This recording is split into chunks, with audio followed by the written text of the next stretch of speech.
শিবপ্রসাদ তটিনীকে ভালোবাসে বলেই শঙ্খিনী রেগে গিয়ে কর্ণকে বলে দেয় শিবপ্রসাদ বেঁচে আছে। সঙ্গে সঙ্গে কর্ণ সৌরভকে বলে শিবপ্রসাদ বেঁচে আছে, তার উপর আক্রমণ হান। বন্ধুরা, চলন্ত পর্বে আমরা দেখব মুখার্জি পরিবার থেকে কল আসে কর্ণর বাড়িতে, কারণ তাদের বাড়ি যে ধুমধাম করে রথযাত্রা পালন হবে সেই শুনে কর্ণ বেশ খুশি।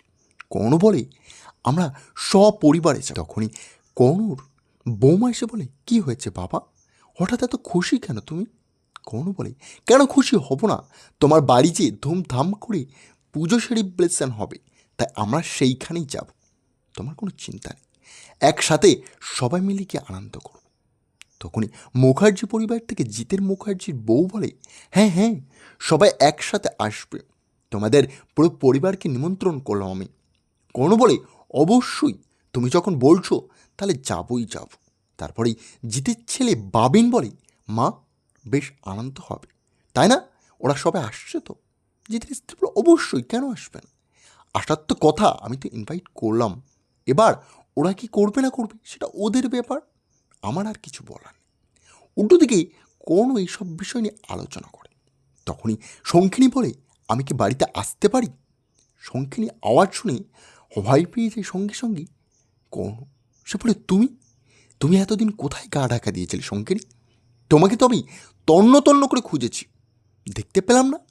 শঙ্খিনী বলে আরে পাবেন না, এটা যে কেউ নয়, এই যে শঙ্খিনী, তার ছবল খেলে ভুলবে না কেউ, তাই আমাকে খুঁজে পাওয়া অসম্ভব প্রায়। তখনই আয়ুষীর বোন বলে তুমি এ বাড়িতে কেন পা ফেলেছ? শঙ্খিনী বলে আমার খুব ইম্পর্ট্যান্ট কাজ আছে। সঙ্গে সঙ্গেই কাবেরী স্ত্রী বলে বেরিয়ে যাও বাড়ি থেকে, আমার তোমাদের এখানে দেখতে ঘৃণা লাগছে।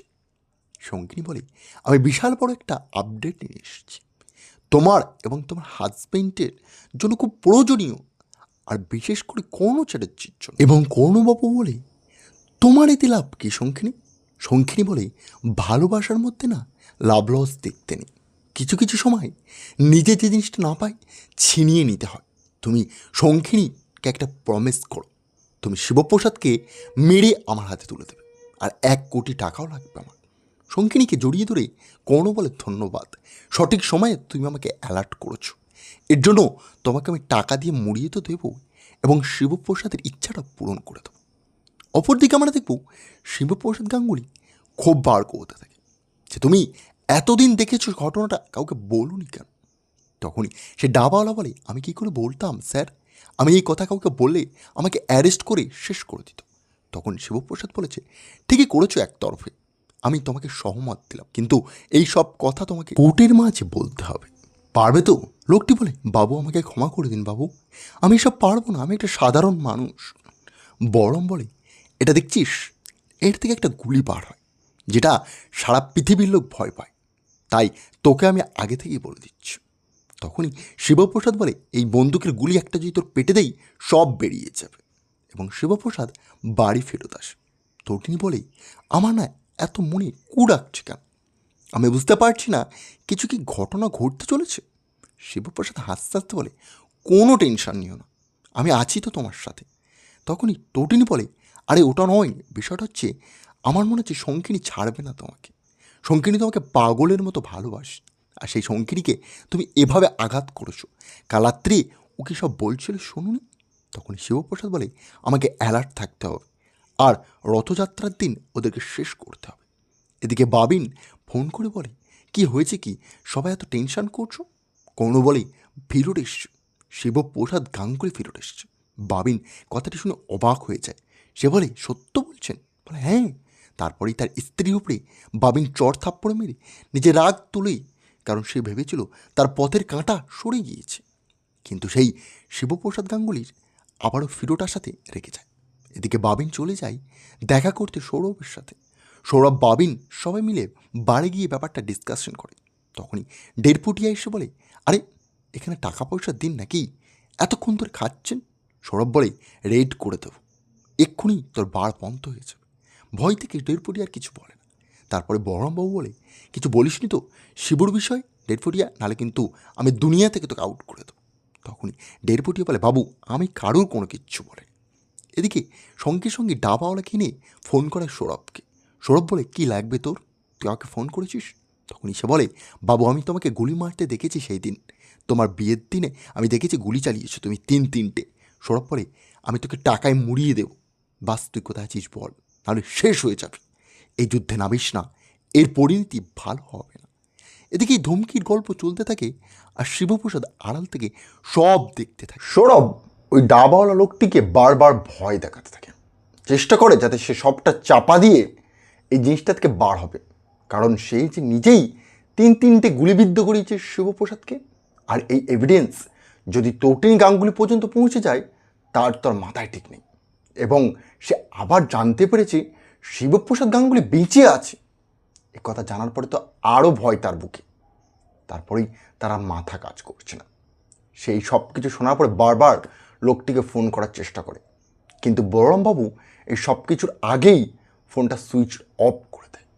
সে বলে সঙ্গে সঙ্গে তার চেলাদের এই নাম্বারটা ট্র্যাক করতে। সঙ্গে সঙ্গে তারা লেগেও যায় কাজে। এদিকে কর্ণ চ্যাটার্জি ফোন করে তাকে আর বলে, প্রবলেম বেড়ে গেছে, কাল আমি রথযাত্রায় যাব আমার বৌমার বাপের বাড়িতে, এবং সেইখানে নাকি শিবপ্রসাদ আক্রমণ করতে পারে। তোমাকে দায়িত্ব দিলাম যেন শিবপ্রসাদকে হাড় হালাতে রাজি তো হয়েছে। তার মনে কেমন যেন একটা ভয় ভয় জিনিস তাকে ধাওয়া করতে থাকছে। সৌরভ ভাবছে, কি হচ্ছেটা কি আমার সাথে এমন? শিবপ্রসাদ যদি বেঁচেই থাকে, সে জানতেও পেরে গেছে এতদিন তার গায়ে 3-3টে গুলি লেগেছিল, সেটা আমি ছাড়া কেউ নয়। কারণ তটিনীকে সে সব থেকে বেশি বিশ্বাস করে, আর তটিনী গাঙ্গুলি তার বিশ্বাস মর্যাদা যদি একবার কামিয়ে ফেলতে পারে তাহলে আমি নিঘাত শেষ। তাই সৌরভ চেষ্টা করে এই ডাবওয়ালা ব্যক্তিটিকে ধরতে। আর এদিকে কর্ণ চ্যাটার্জি চলে যায় তার রথযাত্রা সব কর্মকাণ্ড পালন করবে বলে মুখার্জি পরিবারে। মুখার্জি পরিবারে খুব আনন্দ উৎসাহিত সৃষ্টি হয়। সেখানেই তটিনী গাঙ্গুলি এসে উপস্থিত হয়, আর তটিনী সবার আগে দাঁড়াবে এমন একটা প্রস্তাব রাখে।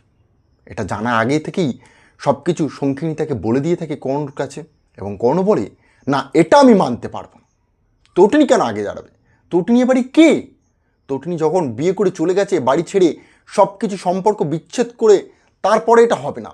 এ বাড়িতে আয়ুষী এবং তার দিদি তারা থাকতে পারে, এ বাড়ির যারা ভালো বউ তারা থাকুক, তাতে আমার কোনো প্রবলেম নেই, কিন্তু তটিনী থাকতে পারবে না। এ কথা শুনে তটিনী অবাক হয়ে যায়। সে বলে, কেন? এটা আমার বাপের বাড়ি, আমাকে সবাই ভালোবাসে, আমি কেন থাকবো না? এবং তটিনীও বিরোধিতা শুরু করে। সঙ্গে সঙ্গেই সত্যজিৎ মুখার্জি আসে আর বলে, আমি আমার মেয়েকে নিজে বললাম সেই রথযাত্রায় সবার আগে দড়ি টানবে, আর সে সবার প্রথম থাকবে। সেই কথা বাড়ির কোনো ব্যক্তি আর ফেলতে পারে না। জিৎ কানে কানে এসে বলে, কেন আপনি এমন বাহানা করছেন কর্ণবাবু? এমন করার তো কোনো কারণ নেই, ও আগে টানছে, টানুক না, তাতে ক্ষতি কিসের? আগে টানলেও যা, পিছনে থাকলেও তাই। কর্ণ বলে মনে মনে যে না, পিছনে থাকলে আমাকে আর কেউ বাঁচাতে পারবে না, এই যাত্রা আমাকে শিবপ্রসাদ শেষ করেই ছাড়বে, তাতে সবটাই সে লাগিয়ে দেবে। তাই আমাকে যেভাবে হোক এই প্ল্যানটা থেকে বার করতে হবে নিজেকে। তাই সঙ্গে সঙ্গে সৌরভকে ফোন করে বলে, আমাকে এখান থেকে নিয়ে চলো যে কোনো বাহানায়। কিন্তু সৌরভ যাওয়ার আগেই সেখানে সঙ্গের দল এসে যায় আর সৌরভকে ঘিরে ফেলে। তাহলে কি বন্ধুরা পারবে কর্ণকে শেষ করতে শিবপ্রসাদ, নাকি শিবপ্রসাদ কর্ণকে শেষ করার আগেই সৌরভবাবু বাঁচিয়ে নেবে?